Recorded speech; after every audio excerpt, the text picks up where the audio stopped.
今天我们来聊聊癌症病人之间广泛流传的3个饮食说法。有人说癌细胞特别爱吃糖，所以得了癌症就要完全戒糖。有人说乳制品会助长癌细胞，因为牛奶里的激素会刺激肿瘤生长。还有一种说法是酸性体质的人比较容易得癌症，因此只要多吃碱性食物就能预防甚至对抗癌症。这些听起来都有点道理，也难怪让许多病友谈糖色变，视奶制品如毒药，甚至每天拼命灌碱性水，吃素想要把体质变成碱性。但这些方法真的有效吗？今天就让我们用科学证据来深入剖析这些传言的真相，同时看看哪些食物其实不会加速癌症恶化，让大家能够吃得更安心。先来说癌细胞爱吃糖的说法，直觉上这个观念似乎有些根据。癌细胞增殖迅速，需要大量能量，而我们身体的主要能量来源正是糖分、葡萄糖。甚至在医院里，医生做正子断层扫描检查肿瘤时，都是给病人体内注射带有放射标记的葡萄糖，因为肿瘤组织会贪婪地抢夺大量葡萄糖，导致扫描画面中肿瘤区域亮起来。连医生都用糖来调出癌细胞，看起来癌细胞对糖还真是情有独钟。难怪网络上不少文章严厉警告癌症患者一定要完全戒糖，不然吃一口糖都仿佛在喂养肿瘤。然而，真相有这么简单吗？社群媒体上曾流传一则耸动讯息，称有医师做实验，把糖加入癌细胞的培养皿，结果癌细胞活化迅速生长，因此断言吃糖会助长癌症。其实细胞培养本来就需要葡萄糖作为养分，实验中加入糖，无论是癌细胞还是正常细胞都会长得比较快。这并不能证明癌细胞特别爱糖或吃糖一定致癌，只能说明它们和所有细胞一样需要能量而已。我们追溯一下科学发现的历史，早在将近100年前，一位德国科学家奥托·瓦尔堡就注意到癌症细胞利用糖的方式异于常人。1920年代，瓦尔堡观察到癌细胞的新陈代谢有个奇特现象，即使在氧气充足的条件下，癌细胞仍然倾向用无氧发酵的方式大量分解葡萄糖来获取能量。这条路径效率虽然低下，但产能极快，而且还能提供制造 DNA、RNA 及蛋白质的材料，供肿瘤细胞快速增殖之用。这现象后来被命名为瓦氏效应。瓦尔堡也因此在1931年获得诺贝尔奖。瓦尔堡终其一生都坚信癌症起源于细胞代谢的改变，认为肿瘤本质上是细胞呼吸作用缺陷的疾病。虽然现代医学发现癌症的成因比单一的代谢问题复杂得多，但瓦尔堡的发现仍为科学界提供了重要线索。简而言之，科学界很早就知道癌细胞被称作嗜糖是有道理的，因为它们确实比正常细胞更贪吃葡萄糖，懂得用糖来快速壮大自己。如今，科学家对癌细胞嗜糖的机制又有更多发现。2024年底，国内清华大学的一个研究团队就成功揭示了癌细胞为什么能够这么贪吃糖分的分子秘密。原来，癌细胞会释放一种名为硫化氢的气体，去标记细胞内的一种酵素，导致该酵素结构改变，迫使癌细胞以更高效率摄取葡萄糖，并加速进行无氧代谢。这种标记就像给糖运输通道贴上优先配送的标签。研究人员甚至发现，只要干预这个步骤，就能让癌细胞恢复较正常的代谢模式，减少对糖的摄取，进而抑制肿瘤生长。这项成果刊登于《自然通讯》期刊，引发国际关注。未来或许有机会据此开发新的抗癌疗法，把癌细胞的糖食物链给切断。事情听到这里，好像铁证如山，癌细胞就是爱吃糖，所以赶快戒糖就对了。但且慢，以上只是细胞层面的特性，跟我们实际吃不吃糖还有一段距离。我们需要深入思考几点。第一，癌细胞虽然喜欢糖，但并不表示它们只靠糖存活，更不代表不吃糖，肿瘤就会饿死。事实上，癌细胞和正常细胞一样狡猾，当糖分供应不足时，它们完全可以改吃其他料理，例如分解体内的脂肪和蛋白质来取得能量。很多末期癌症患者会出现恶病质，也就是极度消瘦、肌肉流失，其中一个原因就是肿瘤在和身体抢营养。如果外来供应不足，肿瘤就会像土匪一样掠夺你的肌肉和脂肪来供养自己。所以，与其说完全断糖能饿死肿瘤，不如说先被饿垮的是病人自己。第二，从生理机制上说，就算我们饮食中完全不吃精制糖，体内也不会真的零糖分，因为我们的肝脏有一套糖质新生机制，可以把蛋白质和脂肪转化成葡萄糖，确保包括脑部在内的重要器官得到最低限度的血糖供应。换句话说，你不吃饭不吃糖，身体也会自己想办法造出一些葡萄糖来维持运转，而癌细胞只要有需要，一样能分一杯羹。这时，如果病人因为严苛饮食控制导致营养不良，体重骤降，反而会让整体状况恶化。曾有癌友分享他的亲身经历，确诊后听信所谓饿死癌细胞的偏方，严格戒糖又吃得极为清淡，3个月下来体重掉了10几公斤，身体虚弱不堪，化疗的副作用也难以承受，结果肿瘤没饿死，自己却先撑不住了。这样的案例并非孤立，足以给我们深刻的警惕。值得一提的是，近年来也有人尝试从饮食上断糖的极端手段，例如所谓生酮饮食，极低碳水，以高脂肪为主要热量来源。一些小型研究在某些癌症，例如恶性脑瘤患者中尝试生酮饮食，报告显示肿瘤生长似乎有所趋缓。不过，这类效果目前证据有限，而且生酮饮食长期执行并不容易，还可能带来副作用，如代谢紊乱、营养不良。所以专家们强调，除非在临床试验或医师监督下，否则不建议癌症患者自行尝试任何严格的断糖疗法，保持均衡营养才是更安全明智的选择。第三，我们也要区分糖的种类和摄取量。坊间谈到戒糖，很多人以为是完全不吃碳水化合物，其实不必要也不可能。身体需要碳水化合物来提供热量，只是我们应该适度摄取，并尽量避免过量的精制糖。为什么要控糖呢？主要是为了维持健康的体重和代谢状态。长期摄入大量含糖饮料、甜食，会导致肥胖、胰岛素阻抗等问题，进而增加某些癌症的风险，也可能让已经罹癌的患者血糖控制变差。在高血糖环境下，胰岛素等生长因子水平升高，理论上可能会促进细胞分裂，不利肿瘤控制。所以医生建议癌症患者要避免过高的糖分摄取，特别是少喝含糖饮料，少吃精致甜点。但是强调适量并不等于一刀切地绝对零糖。我们日常的主食如米饭、面食以及水果蔬菜中的天然果糖都可以也应该照常摄取。这些食物同时还提供纤维、维生素和植化素，有益于身体健康。真正要紧的是总热量不要超标，血糖保持平稳，而不是神经质地计算每一小口糖是不是会喂胖了肿瘤。值得一提的是，新近研究发现，癌细胞对营养的偏好其实不仅限于糖。在2025年发表的一项科研中，科学家比较了肿瘤细胞和免疫细胞在体内争夺养分的情况，结果发现，在动物实验中，我们免疫系统的细胞，也就是帮忙杀癌细胞的好细胞，对葡萄糖的消耗甚至比肿瘤还多。相反，某些癌细胞更偏爱摄取名为谷氨酰胺的氨基酸，也就是蛋白质的组成成分之一，作为燃料。这意味着，如果病人一味地想用挨饿的方法让癌细胞饿死，先受影响的反而可能是免疫系统和正常组织，而癌细胞仍有后备粮可用。统计数据显示，癌症患者中约有20%最终是死于营养不良，而非肿瘤本身。听起来相当惊人吧？因此，合理控糖的同时，更重要的是维持均衡的营养和足够的热量，确保身体有对抗癌症的本钱。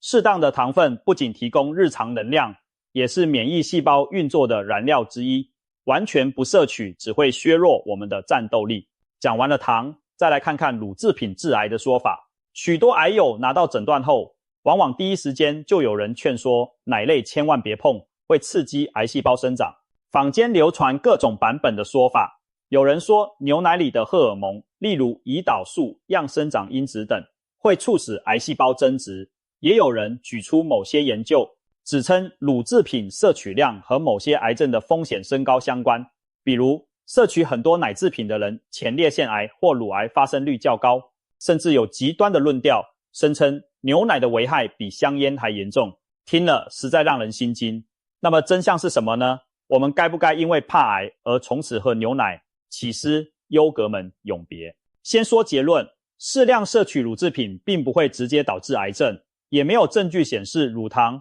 酪蛋白等成分会喂养肿瘤。上述那些可怕的论调大多源自片面的解读和以偏概全。追根究底，这类观点的流行很大程度上来自20多年前的一本畅销书，作者是英国科学家普兰特。他在书中讲述自己1980年代罹患乳癌，治疗后复发了5次，最后痛下决心彻底戒除所有乳制品，结果乳癌竟奇迹4地停止恶化。于是他认定牛奶是诱发乳癌的高风险因子，呼吁大家戒奶。这番惊人的言论当年引发广泛关注，不少人从此对牛奶敬而远之。然而普兰特本身并非医学或营养专家，他的推论主要根据个人经历，缺乏更大的统计证据支持。实际上，大型流行病学研究并没有发现一般人正常摄取乳制品与癌症发生率有明确的关联。例如，美国著名的护士健康研究追踪了数万名女性，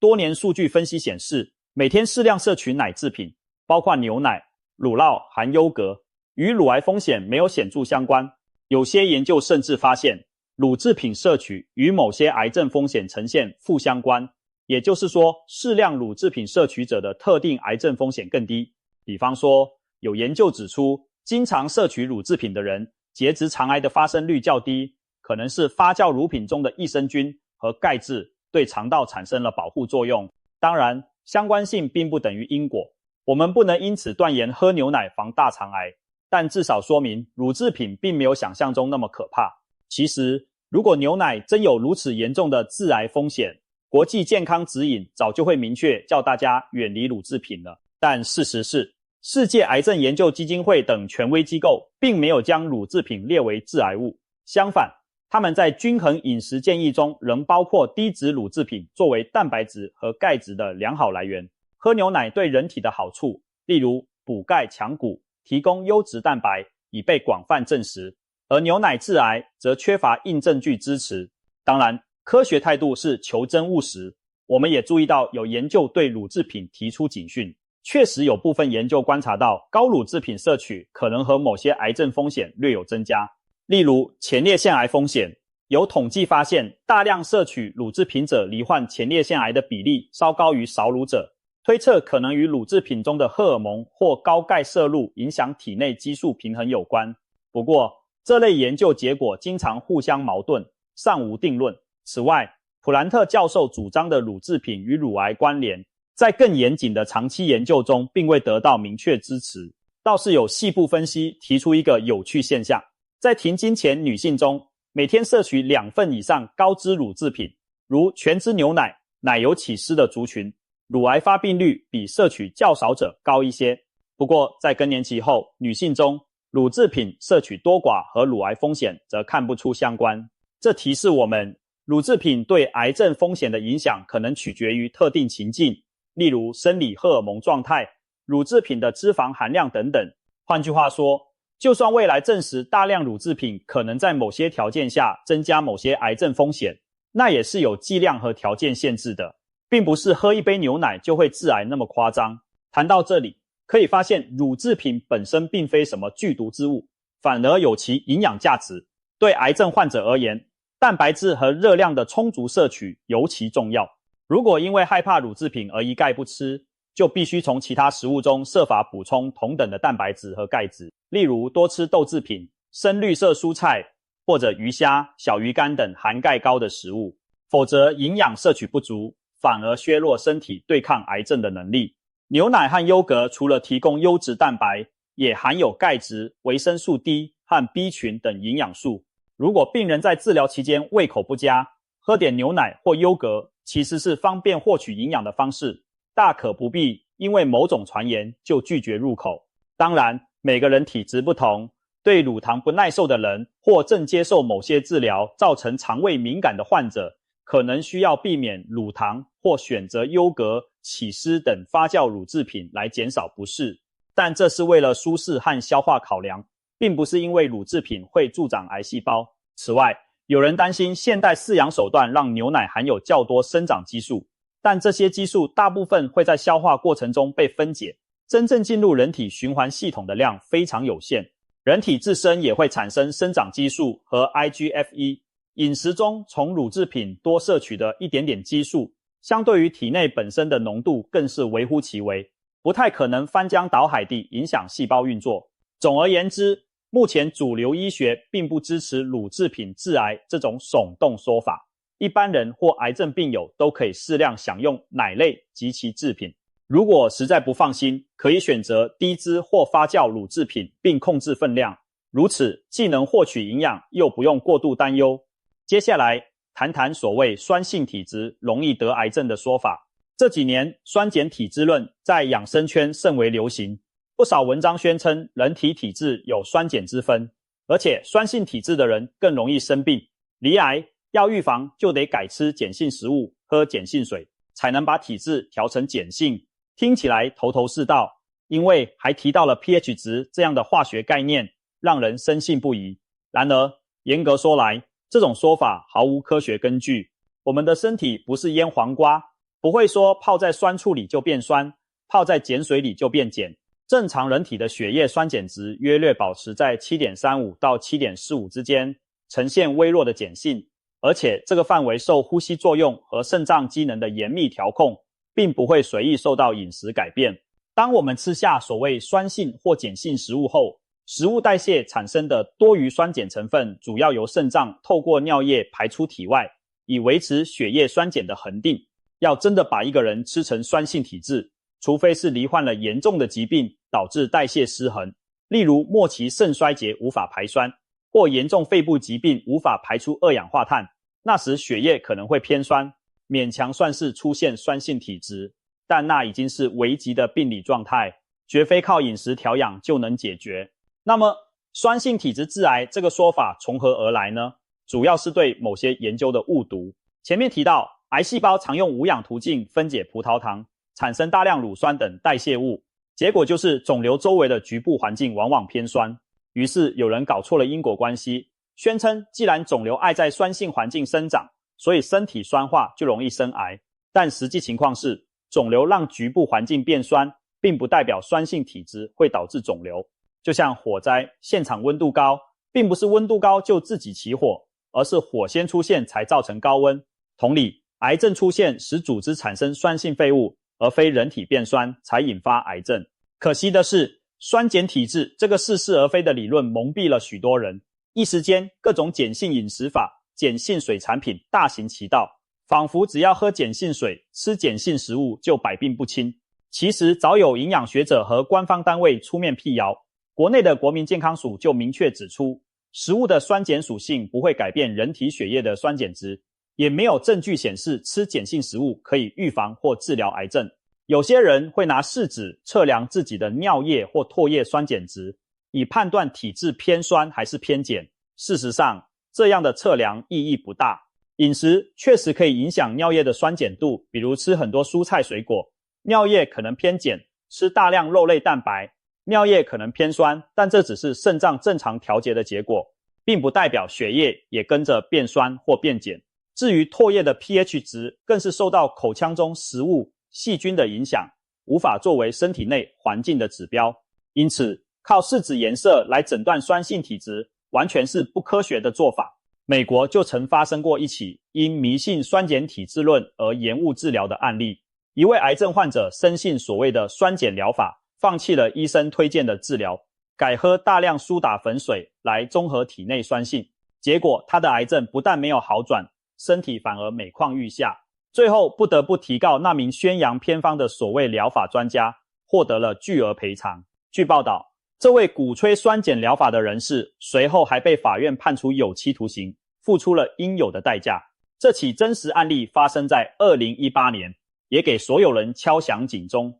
千万不要拿自己的生命去试验没有科学根据的疗法。同样地，有些人听信多吃碱性食物就能防癌，于是猛吃大量蔬菜水果，甚至营养失衡导致代谢问题。这也是本末倒置。蔬菜水果固然健康，但任何饮食都讲究适度均衡。一味地走极端，并不能让你刀枪不入。总的来说，酸性体质易得癌是一个经不起推敲的谬论。正常情况下，你的血液永远保持在狭窄的弱碱性范围内，根本不存在什么酸性体质问题。如果真担心体质酸碱失衡，与其迷信网络谣言，不如均衡饮食、适当运动，因为这些才是维持身体健康的不二法门。多吃蔬果当然对身体有益，它们富含纤维与植化素，可以降低某些疾病风险，但那和改变体质、预防癌症完全是两回事。我们吃蔬果是为了摄取营养，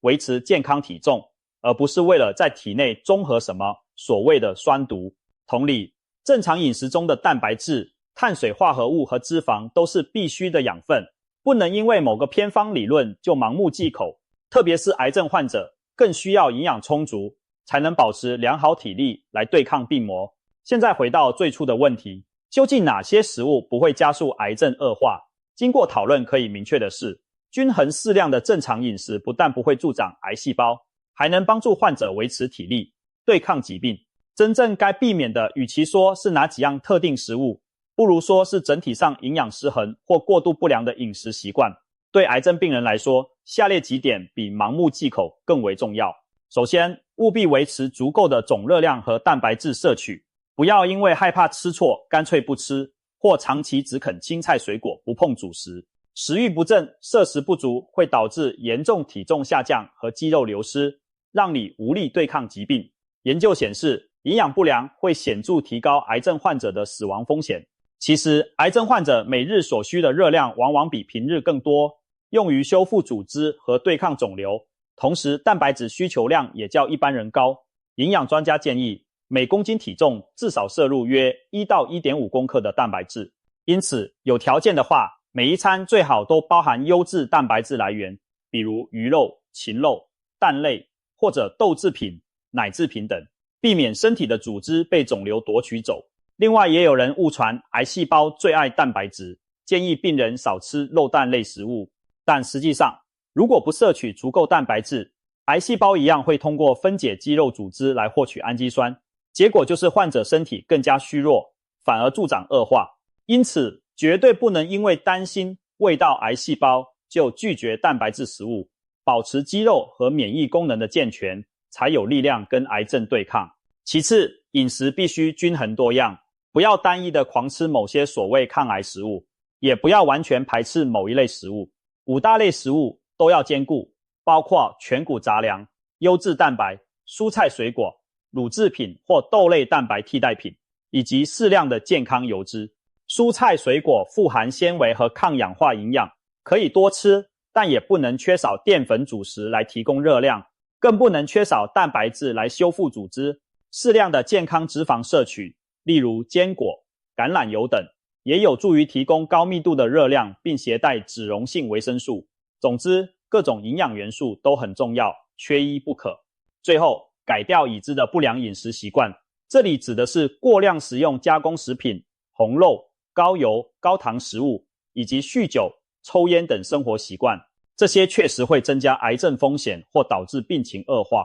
要尽量避免。但强调改掉不等于从此滴酒不沾、肉蛋不吃，而是要讲求节制和更健康的替代。例如，红肉可以部分以鱼肉或禽肉替代，油炸零食用坚果、水果替代。至于饮酒和吸烟，则是能戒就戒，没有安全剂量。在日常生活中，偶尔适度享用一点自己喜欢的甜点或奶茶，并不会让癌细胞突然暴走，反而有助于疏解压力，让心情愉快。心情和压力对免疫功能也有影响呢。乐观稳定的心态有利于抗癌。另外，心理状态对抗癌过程也很重要。如果每天为吃什么提心吊胆、压力紧绷，反而可能影响免疫功能，不利康复，适当满足自己的味蕾。保持愉快心情有助于身体恢复。抗癌路漫长，与其愁眉苦脸的忌口，不如开开心心的均衡饮食，把营养吃进去，心情也调整好。当然，实际情况下，许多癌症患者因治疗副作用可能胃口不佳，想要摄入足够营养并非易事。这时候可以向营养师寻求建议，例如采取少量多餐，制作易于吞咽的食物，如将食材打成泥或制成果稀来增加进食量，必要时也可辅以口服营养补充品。千万不要因为没食欲就干脆不吃或只喝清汤，长期下来只会让身体更虚弱。家人朋友也可以协助准备一些高蛋白、高热量又合乎病人口味的餐点，帮助患者度过难关。研究显示，营养不良会让癌症患者在手术、化疗等治疗中的耐受性变差，并发症风险提高，甚至使存活率下降。营养不良已被认为是部分癌症患者死亡的重要原因之一。因此，把身体养好，绝对不是在喂养癌细胞，而是在为自己储备战胜癌症的本钱。良好的营养状态能增强免疫功能，帮助身体修复组织，让治疗更顺利，远比盲目忌口有用得多。归根结底，没有哪一种普通食物是癌症患者吃了就完蛋的禁忌。与其整天提心吊胆某口食物下肚，肿瘤是不是在偷笑，不如用科学的思维来安排饮食。医生和营养师的共识是均衡饮食，充足营养是抗癌的重要基础，而那些耸人听闻的饮食禁忌多半经不起推敲。别让谣言剥夺了你从食物中获取营养与快乐的权利。好好吃饭，适度运动，遵照医嘱治疗，再加上一颗勇敢而平常心面对病魔，才是我们战胜癌症的长久之道。下次如果再听到有人说某某食物会让癌症恶化，记得把今天这些科学真相告诉他，让我们一起用理性战胜恐惧，安心吃下每一餐。